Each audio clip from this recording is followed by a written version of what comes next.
नमस्कार, मैं सुरेंद्र चौधरी। आप देख रहे हैं दैनिक करमदाता का डिजिटल प्लेटफॉर्म करमदाता टीवी। मुद्दे की बात में आज हम बात करेंगे पंचायती राज विभाग की कि विभाग के अधिकारी जिन पर ग्रामीण क्षेत्रों का विकास करने व सरकारी योजनाओं को ग्रामीण क्षेत्रों तक पहुंचाने का जिम्मा होता है, अगर वही अधिकारी अपने पद का दुरुपयोग कर मनमर्जी से सरकारी धन को खुर्द-बुर्द व आपस में मिलकर बंदरबांट करने लगे तो सवाल उठते हैं और उठेंगे, जिनका जवाब जनता मांगेगी। कहते हैं, जब बाढ़ ही खेत की फसल को खाने लग जाए तो रखवाली करने से क्या फायदा।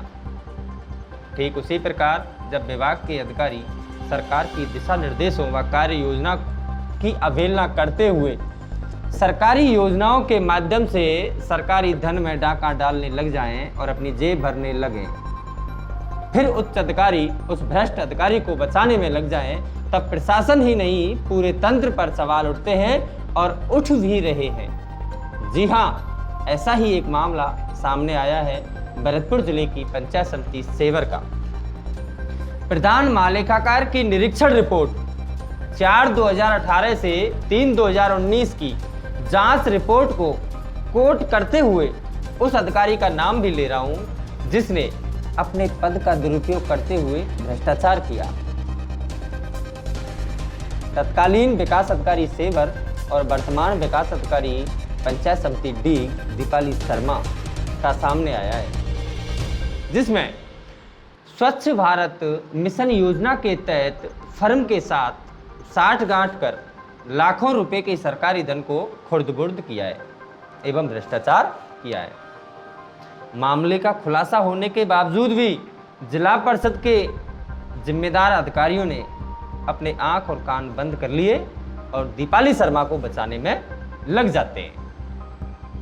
दरअसल लगभग 1.5 वर्ष हो जाने के बावजूद भी जिला परिषद के जिम्मेदार अधिकारी दीपाली शर्मा से जवाब मांग रहे हैं, न कि वसूली प्रक्रिया के लिए फाइल को मुख्यालय भेज रहे। कहीं ना कहीं भ्रष्टाचार के मामले में कार्रवाई करने की निष्क्रियता व लचरता देखें तो कोई जिला परिषद भरतपुर से देखे। पंचायती राज विभाग के अधिकारी भ्रष्टाचारियों की वफादारी कितनी जोर से करते हैं, जबकि तनख्वाह सरकार से लेते हैं और वफादारी भ्रष्टाचारियों की करते हैं। अगर ये जिम्मेदार अधिकारी सरकार एवं विभाग की वफादारी करते तो आज सरकार को लाखों रुपए का चूना नहीं लगता, अब तक तो वसूली हो जाती। कहीं ना कहीं जिला परिषद भरतपुर के अधिकारियों की कार्यशैली पर सवाल उठ रहे हैं, क्योंकि जिला परिषद के अधिकारी इस तरह के भ्रष्ट अधिकारियों को बचाने में अपना पूरा जोर लगा देते हैं, फाइल को दबा के बैठ जाते हैं। इसलिए जिला परिषद के जिम्मेदार अधिकारियों पर भी सवाल उठना लाजमी है, जिनका जवाब जिला परिषद के अधिकारियों पर भी नहीं है।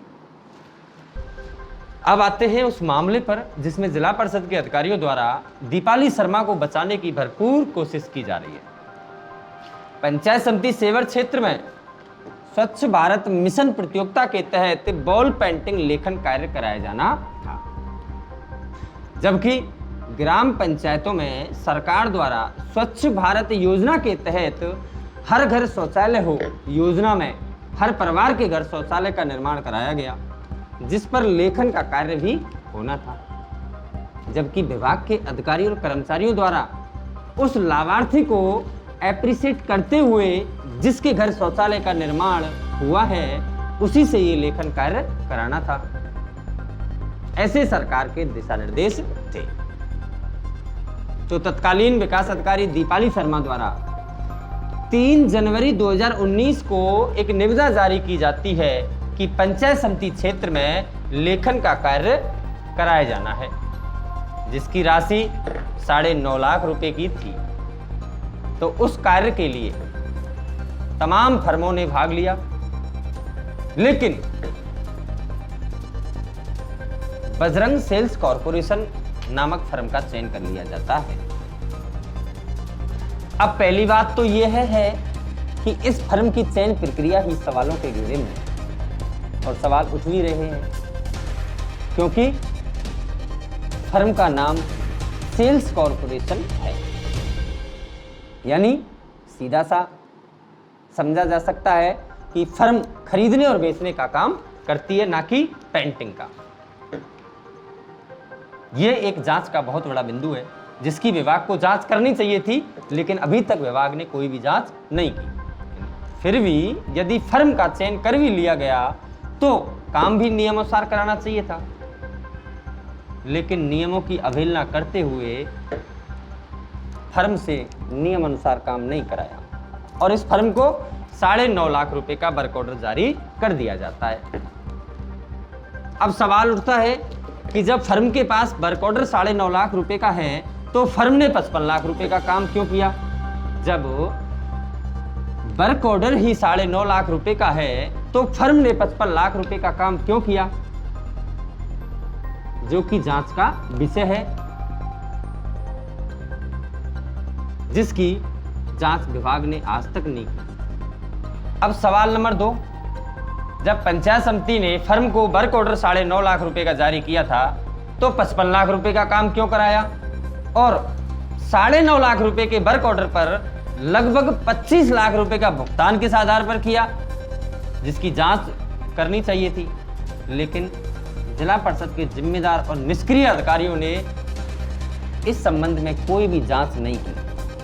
दीपाली शर्मा के 9.5 लाख रुपए के वर्क ऑर्डर पर 25 लाख रुपए का भुगतान कर देना दीपाली शर्मा की कार्यशैली पर प्रश्न चिन्ह लगाता है और प्रश्न चिन्ह लगना स्वाभाविक भी है। और इस सवाल का दीपाली शर्मा के पास कोई जवाब नहीं है। यानी इससे स्पष्ट है कि दीपाली शर्मा ने पूरी प्लानिंग के साथ फर्म से मिली भगत कर सरकारी धन को खुर्द-बुर्द किया है। लेकिन भला हो महालेखाकार जांच कमेटी का और उनकी अंकेक्षण रिपोर्ट का, जिन्होंने इस पूरे मामले का खुलासा किया और विभाग के अधिकारियों को दीपाली शर्मा के खिलाफ तथ्यात्मक जवाब और अग्रिम कार्रवाई करने के निर्देश दिए। प्रधान महालेखाकार की जांच कमेटी के द्वारा भरतपुर जिला परिषद के अधिकारियों को निर्देश देने के बावजूद भी जिला परिषद के निष्क्रिय अधिकारियों द्वारा संबंधित अधिकारी के खिलाफ कोई ठोस कदम नहीं उठाया। हालांकि कार्रवाई के नाम पर जिला परिषद के अधिकारियों ने इस पूरे मामले को लेकर दीपाली शर्मा को 2 बार नोटिस जारी कर इतिश्री कर ली। क्या नोटिस जारी करने से कार्रवाई हो जाती है? नहीं। क्या आपके नोटिस जारी करने से इतने पैसे की वसूली हो जाएगी? नहीं होगी। हालांकि दीपाली शर्मा का यह पहला मामला नहीं है।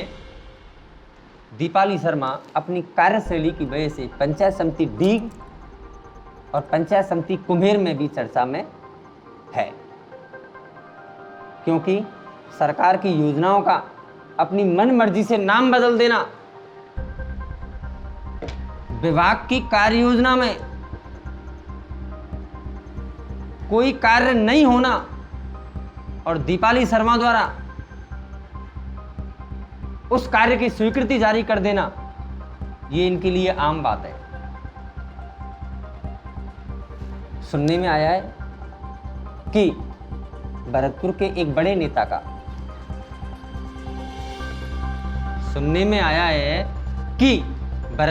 एक बड़े नेता का दीपाली शर्मा के ऊपर हाथ है, जिसके कारण जिला परिषद के अधिकारी इस मामले को दबाकर बैठे हैं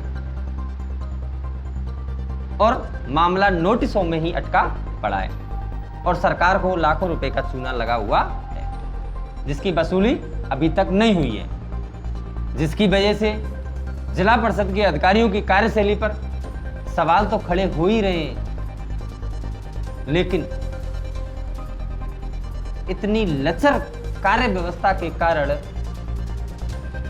भ्रष्ट अधिकारियों के हौसले भी बुलंद होते हैं। 2 साल गुजरने के बावजूद भी भ्रष्टाचार के मामले में कार्रवाई ना होना, सरकारी धन का खुर्द-बुर्द हो जाना, वसूली की प्रक्रिया नहीं होना भरतपुर जिला परिषद के लिए एक बहुत बड़े शर्म की बात है। अब देखना यह है कि जिला परिषद भरतपुर इस मामले में वसूली प्रक्रिया के लिए इस फाइल को कब तक दबा के बैठते हैं या फाइल को अग्रिम कार्रवाई हेतु विभाग को भेजते हैं। अगर आपके पास भ्रष्टाचार से जुड़ा कोई भी मामला हो तो आप हमें नीचे दिए गए नंबरों पर भेज सकते हैं, क्योंकि भ्रष्ट अधिकारियों को एक्सपोज करना आप और हमारी सबकी जिम्मेदारी है। आज के मुद्दे में बस इतना ही। किसी और मुद्दे को लेकर मैं सुरेंद्र चौधरी आपके सामने फिर हाजिर होता हूं। तब तक के लिए नमस्कार, धन्यवाद।